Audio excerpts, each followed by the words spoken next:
In Europe's seismic regions, most buildings aren't just energy inefficient, they are also extremely vulnerable to earthquakes.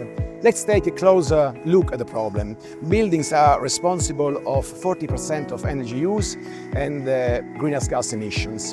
In the last 50 years, earthquakes only in Europe caused over 36,000 deaths and 220 billion euros of monetary losses.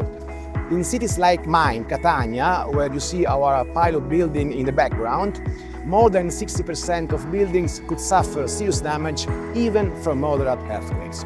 So the conclusion is clear. We need smarter solutions to renovate buildings, solutions that make them safer and more energy efficient. I was the scientific coordinator of the activities that have engaged the residents in the process of co-designing the renovation project.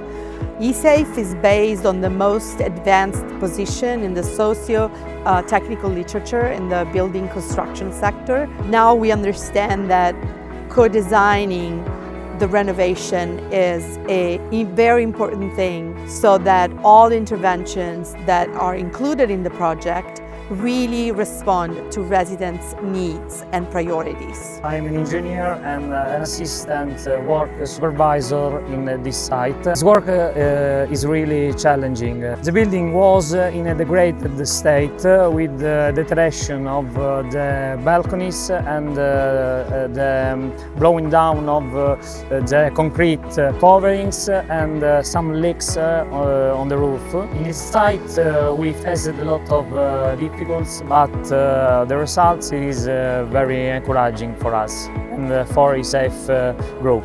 In eSafe we have 3 pilot buildings, and according to the studies conducted so far, we have seen that the full eSafe renovation can lead to more than 90% savings in the non-renewable primary energy use at building scale, which is an impressive result. Actually, in case of partial renovation, for instance an energy and seismic envelope renovation plus the only domestic hot water renovation in the thermal systems, we can still achieve 60% savings, which means it is a deep renovation scenario. The eSafe project is extremely important because it's a combination of both seismic and energetic retrofitting of buildings. This is extremely important because benefits from the energetic retrofittings are clear. Families spend less, the environment suffers less, and what is extremely important and often neglected is the idea that there is less dependence from foreign countries.